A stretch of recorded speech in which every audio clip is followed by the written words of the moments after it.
Bonjour, je m'appelle Vincent Sillard, je suis fondateur et associé de Collagène Clinique Créative. Collagène a été créé en 2001 maintenant, donc on fête nos 15 ans cette année. L'agence a été créée à Montréal, vu que moi j'ai fini mes études en fait à Montréal, j'ai rencontré mon associé et à la sortie des études, on a lancé notre société. Donc nous sommes deux associés, elle est québécoise, je suis français. Elle est à Montréal, je suis à Paris. Aujourd'hui, Collagène, donc qu'est-ce que Collagène? Collagène est une agence de représentation d'artistes, principalement des illustrateurs, des motion designers, des roughman, storyboarders et aussi des réalisateurs. Donc tout autour de la créativité. On a commencé principalement par l'illustration et après ça s'est décliné au fur et à mesure vu le digital qui se développe, voilà, plein de choses, mais ça on y reviendra un peu plus tard. Nous sommes aujourd'hui 4 agents, 2 à Paris, 2 à Montréal, et c'est ça, on représente plus d'une quarantaine d'artistes. Notre concept est basé sur la clinique créative, donc c'est Collagène Clinique Créative. Pourquoi clinique créative? En sortant des études, donc on était plein d'ambition et on cherchait un concept assez novateur, et pour se démarquer un petit peu de la concurrence, on cherchait quelque chose d'assez original et on a basé donc le concept sur la clinique, puisque en fait le client, quand il passe chez nous, quand il vient chez nous, quand il en ressort, il en sort forcément plus beau. Donc c'est le concept de un peu clinique esthétique, mais sans les seringues, sans le côté scalpel, le côté un petit peu qui fait mal et un petit peu trop botoxé. Donc on a choisi le mot déjà collagène, qui est un terme assez je dirais pas propre, mais assez clean et qui passe bien, on va dire, quand on dit collagène. Et donc après on l'a associé à clinique créative, puisque collagène ne voulait rien dire en tant que tel. Donc c'était un peu plus pour nous indiquer ce qu'on faisait un peu plus dans le milieu de la créativité. Donc voilà, d'où le concept clinique créative. Et en fait, on joue un petit peu avec ce concept-là à travers toutes nos promotions, toutes nos parutions. On essaye de toujours jouer avec la croix, de toujours jouer avec le rouge, parce qu'on travaille toujours dans l'urgence. Et voilà, on dit que nos artistes sont des docteurs, des choses comme ça. Donc voilà, on essaie de tourner sans que ça devienne un petit peu trop kitsch, mais voilà, on garde une ambiance un petit peu clinique, pas trop aseptisée. Et voilà, c'est un petit peu ça le concept.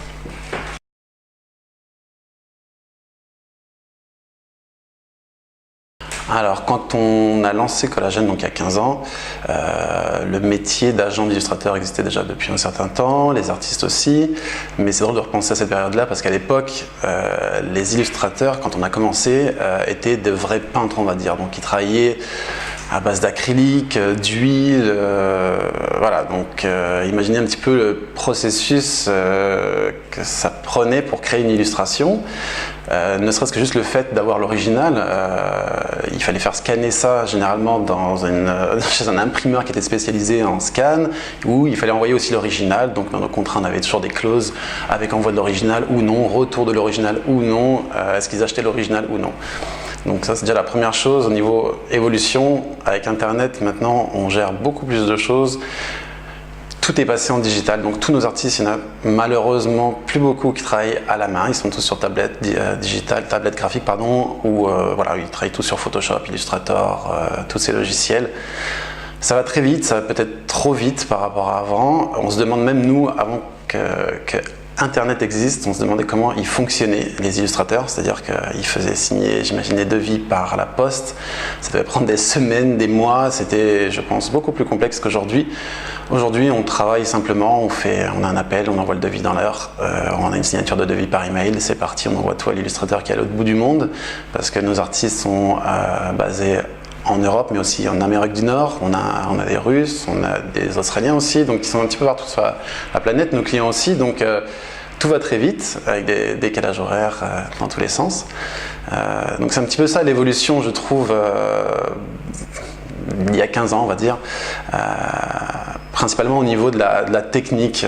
Il y a aussi le fait qu'aujourd'hui, n'importe qui a accès à tout avec Internet, donc n'importe qui peut se dire illustrateur, n'importe qui peut chercher sur Internet les outils, peut développer son propre style et devenir un petit peu connu très rapidement, sans pour autant avoir vraiment fait de démarche graphique ou d'école de design ou d'art.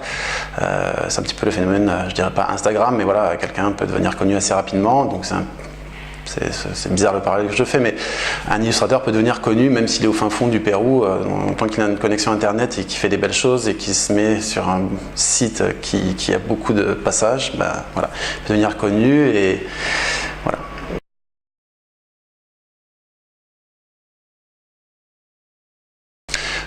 Les styles aussi ont pas mal évolué, comme je disais, les illustrateurs bossaient beaucoup en acrylique avant, à l'huile, en fait, sur du fin main, du crayon, du fusain, des choses comme ça. Avec l'arrivée donc des logiciels, il y a eu plusieurs vagues de styles qui ont évolué avec l'internet et les différents médiums. Donc au début, il y a eu donc la folie de tout le monde a découvert Illustrator. Donc tout le monde faisait de l'Illustrator. Je ne sais pas si vous vous rappelez un petit peu les silhouettes.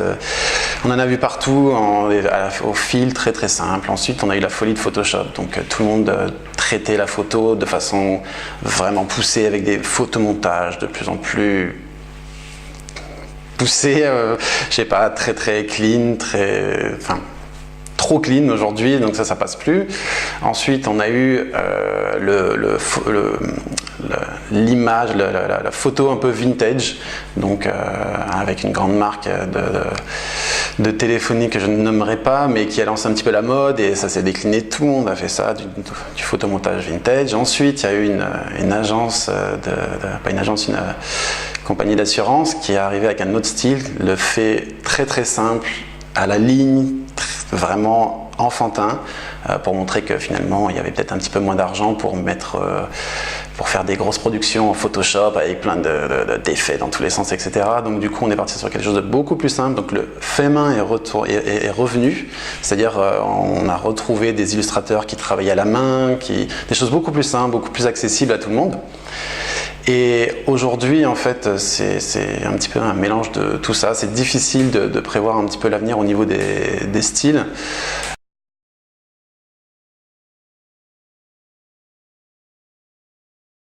C'est toujours très difficile d'anticiper. En fait, je dirais que généralement, ça part toujours d'un illustrateur ou d'un groupement d'illustrateurs qui est un style vraiment très reconnaissable et plusieurs clients ou une grosse agence les approchent pour faire une grosse campagne. Et de là part une nouvelle tendance. Donc c'est très difficile de savoir à l'avance ce qui va se passer. On peut le voir en regardant un petit peu ce qui se passe, etc. Mais généralement, quand on trouve un illustrateur qui a déjà un style bien défini, il y a forcément 10 autres qui ont le même et qui fonctionnent déjà plus que lui. Donc il n'y a pas... Les tendances, aujourd'hui, j'avoue, c'est beaucoup plus difficile comparativement à dernièrement. Donc voilà ce que je dirais au niveau des tendances. On essaye, chez Collagène, de prendre des artistes toujours jeunes, qui émergent, qui ont un style et qui savent s'adapter aussi.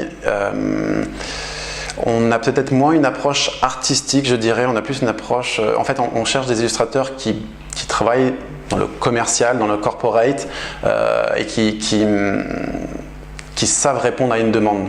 Parce que généralement, quand on a des artistes, on en a eu des très très bons, mais c'est difficile de communiquer avec eux et généralement, ces personnes-là se retrouvent en galerie juste après ou fonctionnent très bien tout seuls, n'ont pas besoin d'argent. Donc, on cherche, nous, des artistes, je dis pas polyvalents, c'est pas du tout ça, mais qui ont un style vraiment défini et qui évoluent bien dans leur style et qui savent répondre en fait à un client et qui n'ont pas peur des retours clients et des commentaires clients. C'est ça aussi, c'est-à-dire répondre à une demande, mais ce que l'illustrateur donne ou l'artiste n'est pas une œuvre d'art, c'est une réponse à une demande client qui est susceptible d'évoluer, de faire des demandes et malheureusement de détruire l'illustration de base qui sera forcément moins belle, mais c'est son travail et c'est notre travail aussi d'agent de le guider et de guider l'illustrateur, de guider le client bien entendu. Nous on est le travail, en fait on est le tampon entre les deux, donc on gère un peu l'artiste qui lui a des horaires plus ou moins réguliers et on gère le client qui a souvent des demandes un peu plus ou moins exagérées. Donc voilà, on fait le tampon entre les deux, on prend le bien et le moins bien des deux côtés pour que tout se passe bien, que et d'un côté et de l'autre, ils soient satisfaits.